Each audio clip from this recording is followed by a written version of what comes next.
কি জবাব দেবেন সন্তান হিসাবে আপনি? মা বাবাকে সমর্থ থাকার পরও যারা খরচ দেয় না, তাদের দেখাশোনা করে না, এই মানুষগুলোর জীবনের অন্য কোনো ইবাদত কবুল হবে না।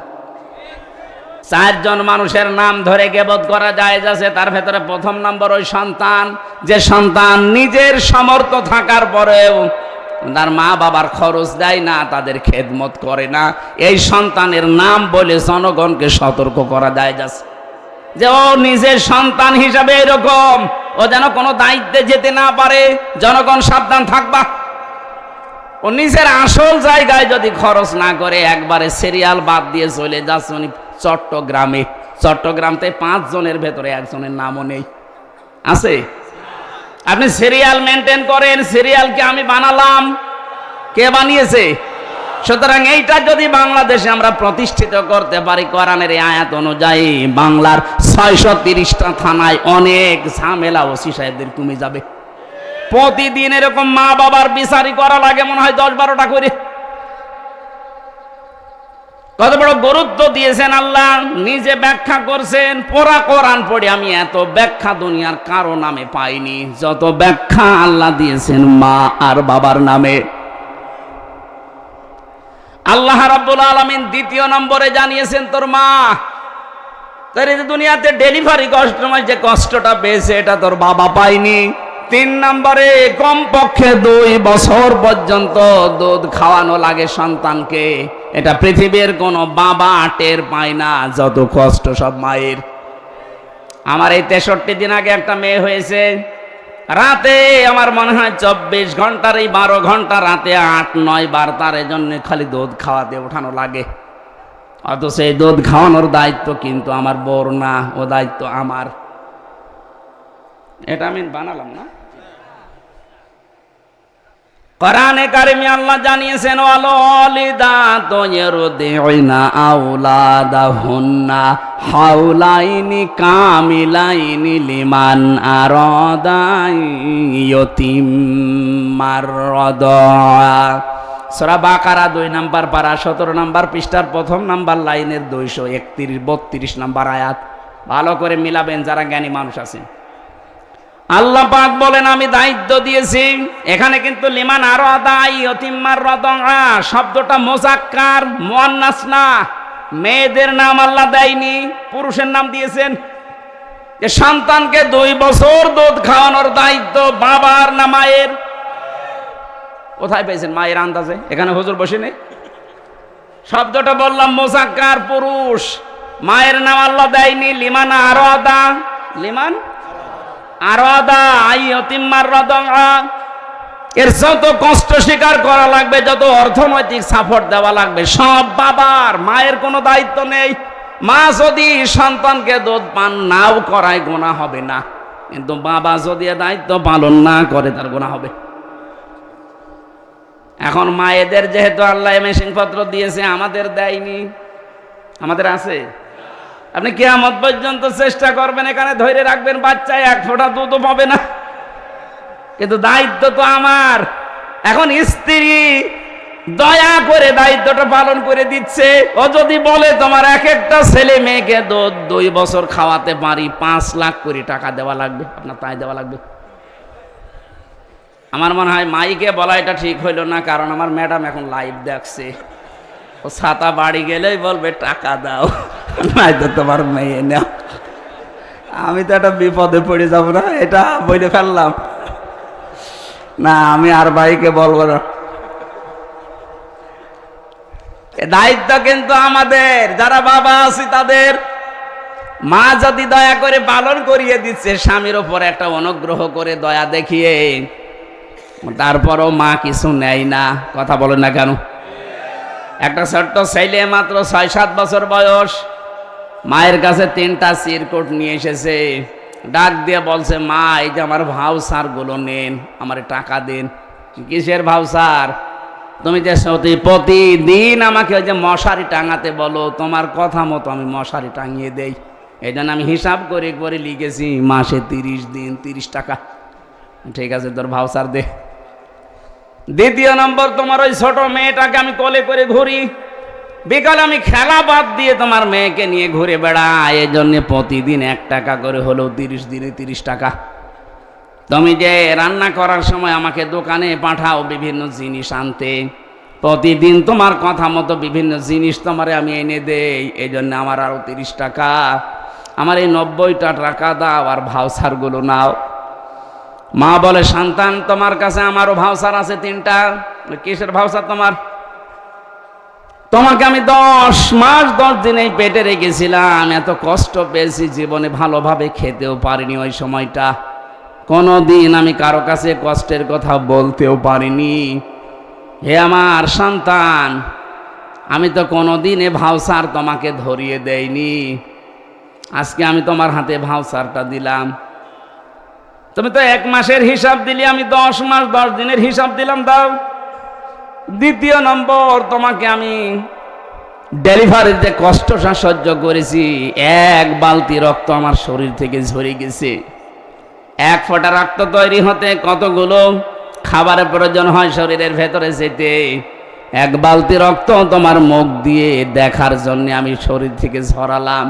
এই জন্য দুনিয়ার কেউ আমাকে আজ পর্যন্ত 1টা টাকাও দেয়নি। এই ভাউচারটা নিয়ে কিছু টাকা দাও। নাম্বার, তোকে আমি 2 বছর পর্যন্ত দুধ খাওয়ালাম। বিজ্ঞান এখন প্রমাণ করছে একটা সন্তান কমপক্ষে দিন রাত মিলে 8 বার 9 বার দুধ খায়। প্রতিবার যদি 1 পোয়া করেও হয়, 2 বছরে হয় 36 মণ। কত বলেন? যেই সময় ধরে আমি 2 বছর 36 মণ দুধ খাওয়ালাম, 1টা টাকা উপায় করার মতো ক্ষমতা তোর ছিল না। তোর নড়াচড়া করা, শুধু হাঁ হো করা, কান্না ছাড়া কোনো ভাষাও ছিল না। এমন সময় তোকে 2 বছর একাধারে দুধ খাওয়িয়েছি। আমারে ভাউচারটা নে, টাকাগুলো আমারে দে। পৃথিবীতে সবচাইতে বেশি অধিকার আল্লাহ পাক এই জন্য মায়েদের দিয়েছেন। আমি কিন্তু ওই যে এখরুজু মিন বাইনি সলবি ওয়াত তারাইব এই শব্দ ছিলাম। বাবাকে আল্লাহ লজ্জাস্থানের ব্যাপারে 1 বচন দিলেন, আর মেয়েদের দিয়েছেন বহু বচন।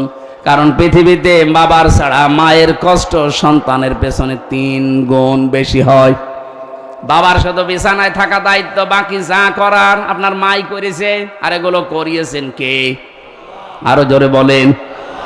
আল্লাহ রাব্বুল আলামিন দলিল দিচ্ছেন সূরা মুমিনুনে, ওয়ালাকাদ খালাকনাল ইনসানা মিন সুলালাতিন মিন তিন সুম্মা জাআলনাহু নুতফাতান ফি করারিম মাকিন। অবশ্যই আমি মানুষকে বানিয়েছি ঠনঠনে মাটি দিয়ে, মাটির নির্যাস থেকে বানিয়েছি।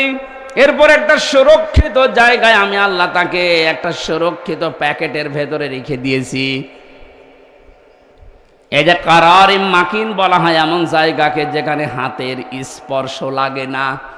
2টা জায়গা আছে শুধু হাতের স্পর্শ লাগে না। একটা মায়ের যেখানে সন্তান থাকে জরায়ু, 2 নম্বরে লাউহে মাহফুজ যেখানে কোরআন আছে। কথা বুঝতেছেন? এখান থেকে একটা মাসলা আছে, আপনি বুঝতেছেন? না না, আপনার আওয়াজ শুনে তো মনে হচ্ছে না। আমার কথা বোঝা যায়? এই কারারিম মাকিন যেটা, এই জায়গাটা বললাম কয়টা? একটা মায়ের রেহেম যেখানে সন্তান থাকে, এখানে হাতের স্পর্শ লাগে না। আর একটা জায়গা আছে লাউহে মাহফুজ। কেন এটা বললাম? এখানে শিক্ষিত অশিক্ষিত, বাংলা শিক্ষিত অনেক মানুষ আছে, তাদের উদ্দেশ্যে এবার বলছি। বিশেষ করে এটা আমি বাংলাদেশ, ভারত আর পাকিস্তান এই 3টা দেশে যেয়ে দেখেছি। পৃথিবীর বহু দেশে আল্লাহ আমাকে ঘুরিয়েছে, ওই সব দেশে এই ভেজালটা নেই। মাসলাটা বলার পর আমি নিরসন করতে চাই, একটু মিলাবেন। আজ যারা বাংলাদেশে বলে যে ওযু ছাড়া কোরআন শরীফ ধরা যাবে না, এই মাসলাটা দেওয়া হয় কি? কথা বলেন না কেন? এইটার জন্য তারা দলিল হিসাবে বেছে নিয়েছে সূরা ওয়াকিয়ার 77, 78, 59 নম্বর আয়াতটা। আল্লাহ পাক বলেন, ইন্নাহু লাকুরআনুন কারীম ফি কিতাবিম মাকনুন লা ইয়ামাসসুহু ইল্লাল মুতাহহারুন। ওসি সাহেবের কাছে বিভিন্ন ধরনের মানুষ যেহেতু আছে, আমি ওনাকে উদ্দেশ্য করে বলছি জ্ঞানের জন্যে।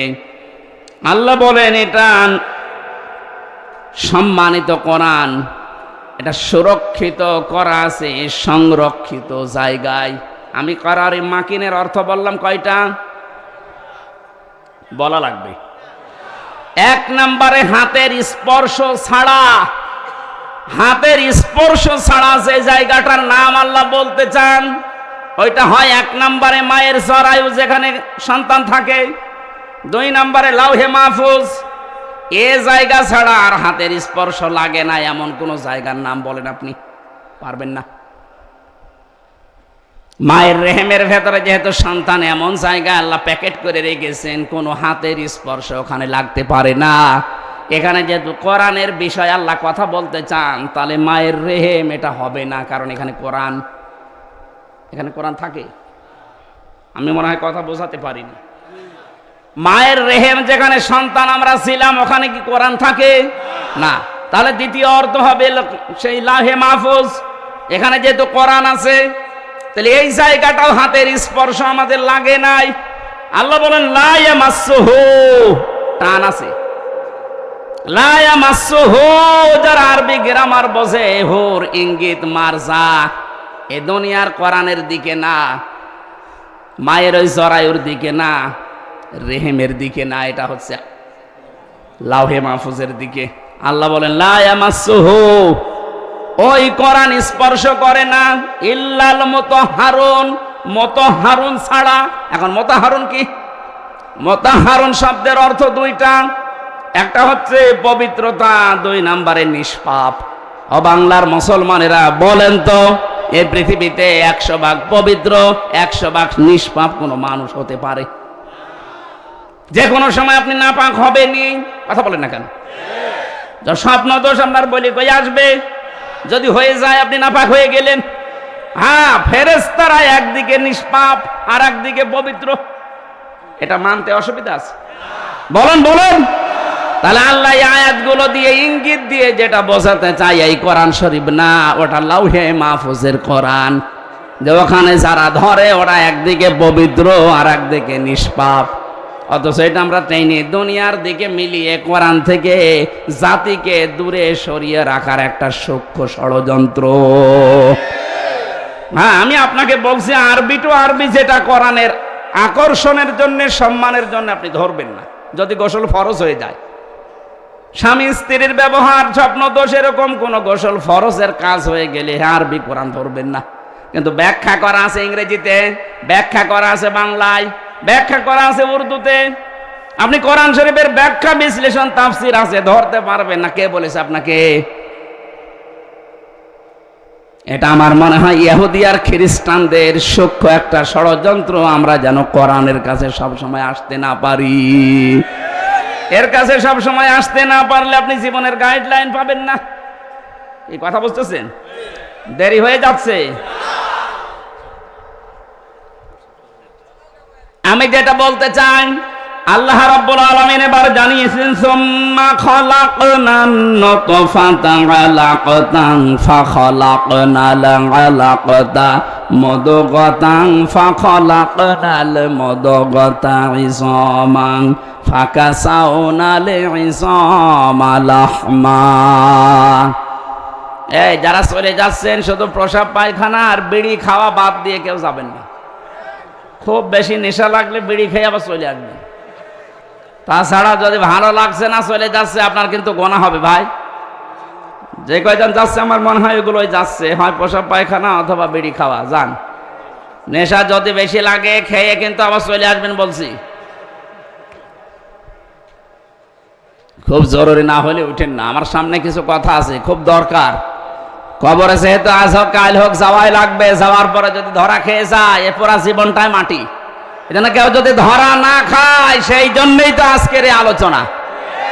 আল্লাহ আমাদের প্রত্যেককে অনুধাবন করার বোঝার যোগ্যতা দান করেন, বলেন আমিন।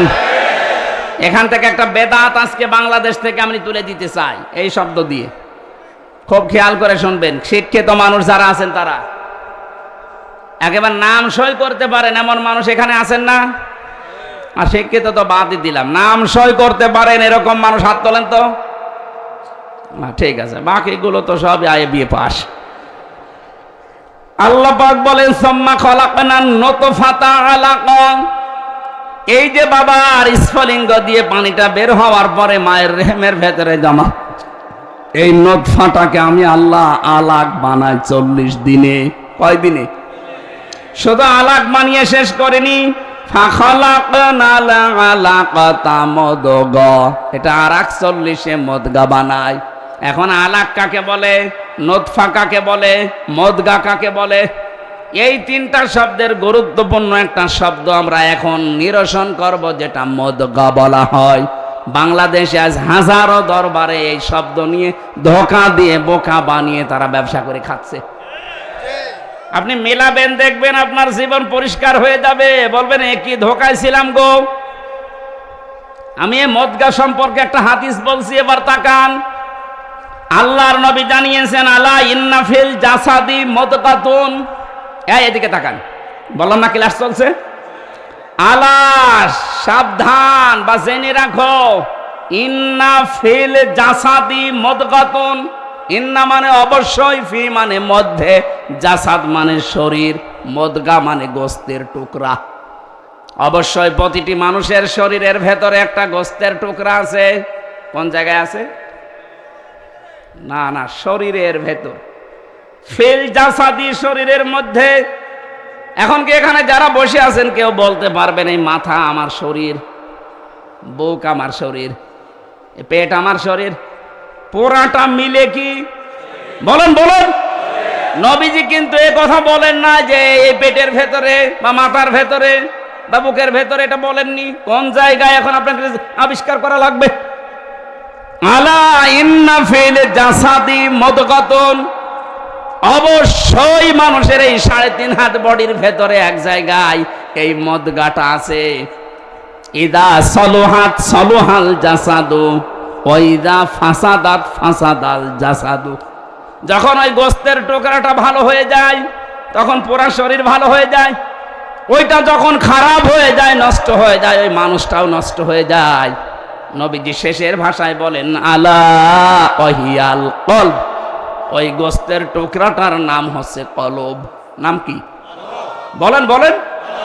এবার আমার প্রশ্ন হচ্ছে, কি হচ্ছে না, কি করে আমরা এই তথ্য যদি আপনি বলতে না পারেন, না দেখেন আপনার টাক ফাটাবো। ভণ্ডামি করার জন্য এসেছে।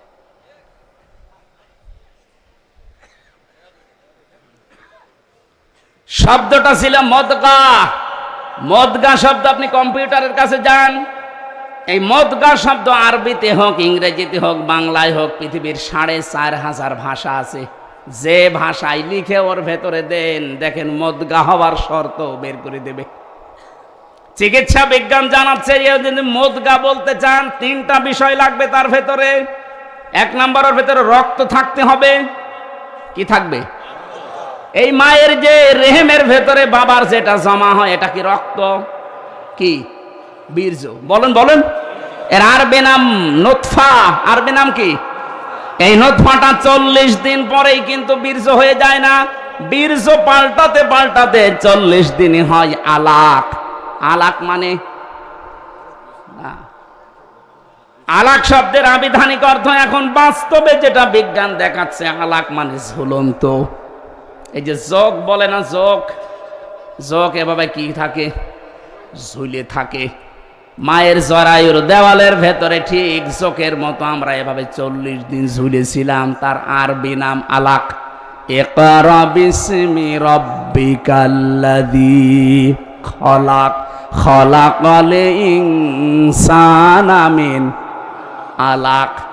আলাক তার ব্যাখ্যা বিজ্ঞান এখন কম্পিউটারের কাছে। এখানে থাকলে আমি স্ক্রিনে আপনাকে দেখাতে পারতাম কি করে ঝুলি আছে। আমার মনে হয় এভাবে তথ্যগুলো আবিষ্কার করার মাধ্যমে মেডিকেলে যারা ছেলেমেয়েরা ডাক্তারি পড়ছে, এদেরকে যদি এইভাবে আমরা দেখিয়ে বোঝাতে পারতাম, মুসলমান ছাত্র ছাত্রীদের ঈমান আরো বেড়ে যেত। আলাক মানে ঝুলন্ত। 2 নম্বরে আলাক মানে জমাট বাঁধা রক্ত। আলাক মানে ৩ নম্বরে যোগ, ৯৯টা অর্থ আছে এই শব্দটার। এতটুকু আল্লাহ শেষ করে দেয়নি, বলে ৩ নাম্বারটা জায়গায় যে এটা মুদগা হয়, মুদগার প্রথম শর্ত হতে হলে ওই 40 দিন ৮০ দিনের পরে হয়ে যায় ওটা। প্রথমে রক্ত আসবে ওর ভেতরে, ২ নাম্বারে চর্বি তৈরি হবে, ৩ নাম্বারে রাবারের উপরে কামড় দিলে একটা দোড়া কাটা ভাব তৈরি হয়। কি আপনি রাবারের উপরে কামড় দেন, দেখবেন দাঁত বসে একটা দোড়া কাটা ভাব তৈরি হয়, ওইটা তৈরি হবে। এই ৩টার সমন্বয়ে যেটা হয় তার আরবি নাম বলা হয় মুদগা। এবার আমার শিক্ষার বিষয় হচ্ছে, আমরা যে বাংলাদেশে আজ ৬৮,০০০ পীরের দরবার থেকে কথা শুনি যে তোমার কলব পরিষ্কার করা লাগবে। ওরা বলে বাম স্তনের ২ আঙ্গুল নিচে একটা গোস্তের টুকরা আছে, ওইটার নাম কলব।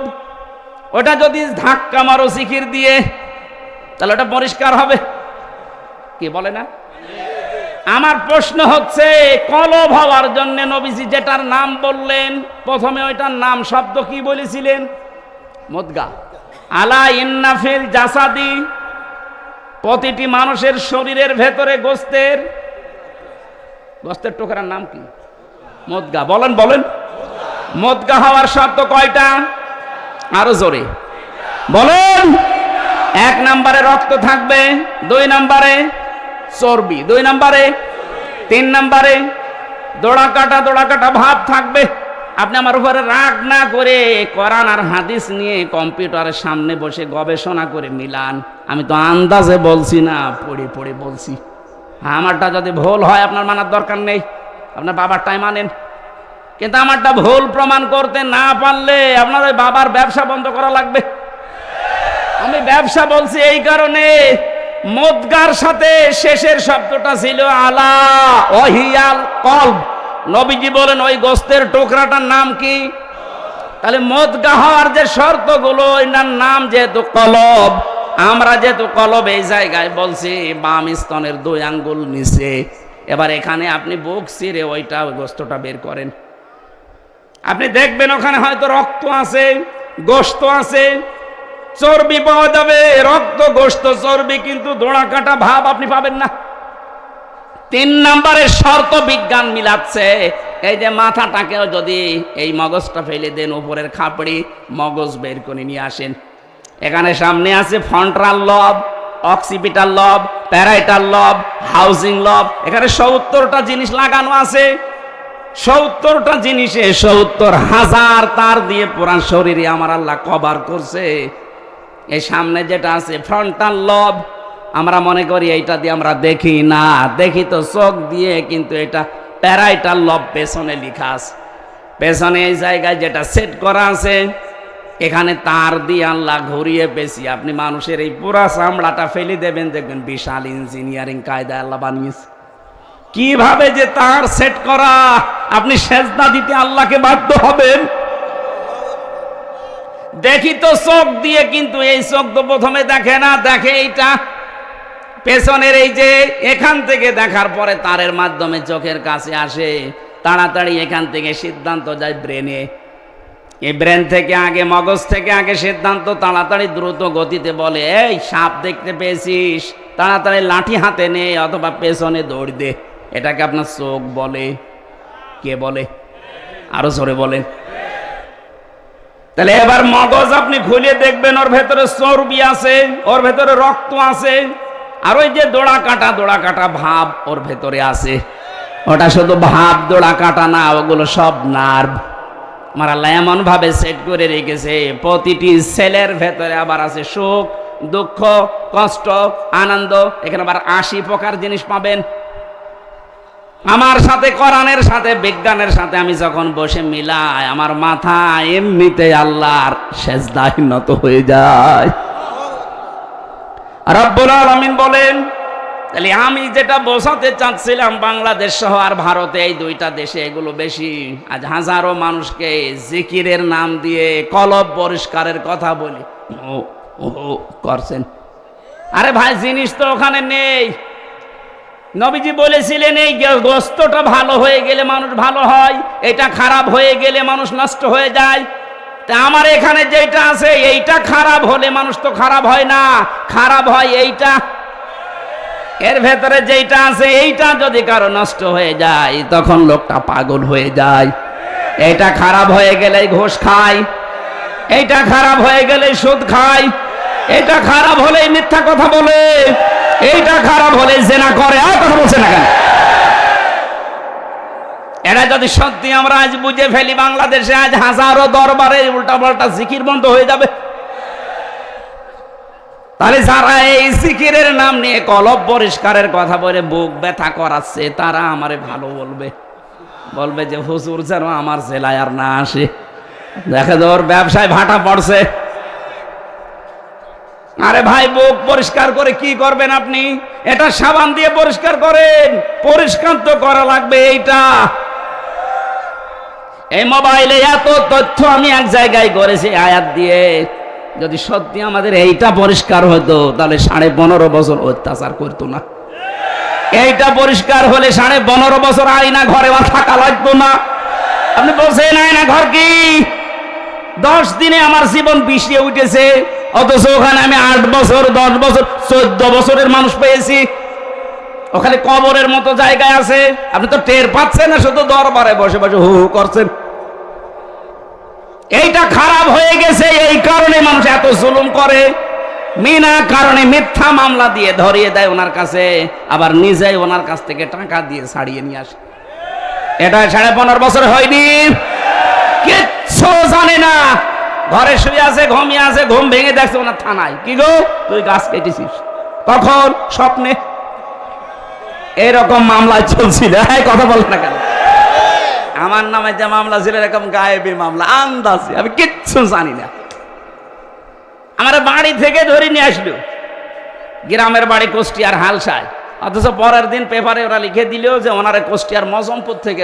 পুরা মিথ্যা কথা।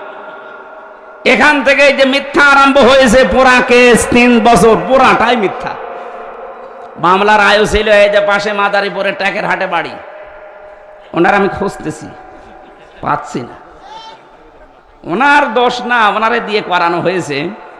কয়েকদিন আগেও আমি কথা বলেছিলাম যে কি আমার মামলা তো সব ঢিসমিস হয়ে গেল, আপনি কোথায়? বলছো হুজুর আমারে মাফ করে দিন। মাফ করবো মানে? আমারে যে 3 বছর ফাঁসির কন্টেম সেলে রেখে দিলেন, আপনাকে আগে 3 বছর রাখি, এরপরে বলেন মাফ করে দিন। বিশেষ করে আমার দায়িত্বে যারা ছিল রিমান্ডে, এসপি শেখ ইমরান, খুলনায় বাড়ি, আমি এই লোকটাকে ছাড়বো না, কারণ এই ইচ্ছা করলে আমার অনেক কিছু বাঁচিয়ে দিতে পারত। মোবাইলটা নিয়ে এমন এমন দৃশ্য উল্টাপাল্টা করেছে। আমার ম্যাডামের ছবি ছিল বিয়ের দিনের, ওইটা দেখে বলছে কি পূর্ণিমা ছবি আপনার? কিসের পূর্ণিমা? এই যে আরে ভাটা আমার, এটা আমার বউ। হুজুর এত সুন্দর বউ পেয়েছে কি করে? দাঁড়ান বউ তুলে নিয়ে আসবো। বলেন কত চরিত্র, কত নিচে নামলে কথা বলতে পারে একটা আলেমের সাথে।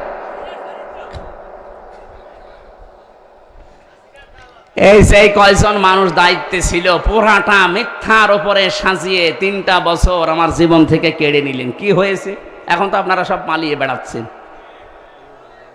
এদেশে যদি আমি আপনার নামে মামলা নাও দেই, আমার উপরে জুলুম করার কারণে জালেমরা আল্লাহর মামলার আসামি। এই জন্য 1628 জন মানুষ এই দেশের দায়িত্বে ছিল। 1628 জন মানুষই আমার মনে হয় আল্লাহর মামলার আসামি। দেখেন কম বেশি হয় নিজে জুলুম করেছে, নাই নিজে জালেমের সহযোগী। মদগার ব্যাখ্যা যেটা বললাম, আমার চিন্তা ভাবনা গবেষণা আমার যারা উপরে আছে তাদের, যদি ভুল হয় আপনি আরো বেশি করেন। আমার মাথা তো ছোট, এ বড় বড় মাথা আছে, এই ফজল ভাইয়ের মতো এরম মোটা মাথা যাদের, তাদের চিন্তা ভাবনা আরো বেশি করেন, দেখেন কি পান। আমি আপনাকে জানাচ্ছি আহ্বান যে আফালা ইয়াতাদাব্বারুন আল কোরআন, চিন্তা ভাবনা করেন কোরআন শরীফ নিয়ে, আপনাকে আল্লাহ হেদায়েত দিয়ে দেবে ইনশাআল্লাহ। কিন্তু এইটা বাদ দিয়ে আজ গবেষণা হয় লালনের জীবনী নিয়ে, কত মন গাঁজা খেয়েছে। বাংলাদেশে লালন গবেষণাগার তৈরি হয়, আফসোস 96% মুসলমানের দেশে কোরআন গবেষণাগার নেই। এক কথা বলেন না কেন? বেশি সময় হয়ে গেল না? না বেশি, 1 ঘন্টা সময় চেয়েছিলাম, 1 ঘন্টা 10 মিনিট হয়ে গেছে। না বলতে তো পারবো, এখনো কেবল একটা পয়েন্টও যায়নি। হ্যাঁ আমি বলে যাই না, না এই মানুষের এই মাথায় কথা ধরারও লিমিট আছে। এই যে 45 মিনিট করে ক্লাস নেওয়া হয় কেন? যারা ক্লাস নেয় বিশ্ববিদ্যালয়ে ওদের জ্ঞান নেই তাই না? ওরা ক্লাস নিলে, ডক্টর লোকমান স্যার ক্লাস নিলে মনে হয় এই 45 মিনিট না 45 দিন চলে যাবে, আপনি টের পাবেন না, এত জ্ঞানী মানুষ। কিন্তু 45 মিনিটের পরে সরকার ওনারা আর ক্লাস নিতে দেবে না, আর একজন চলে আসবে, ওনারটা বাদ। কারণ মানুষের মেধায় কথা ধরার তো লিমিট আছে। আমি বলেই গেলাম, আপনি শুনিয়েই গেলেন, না এভাবে দরকার নেই।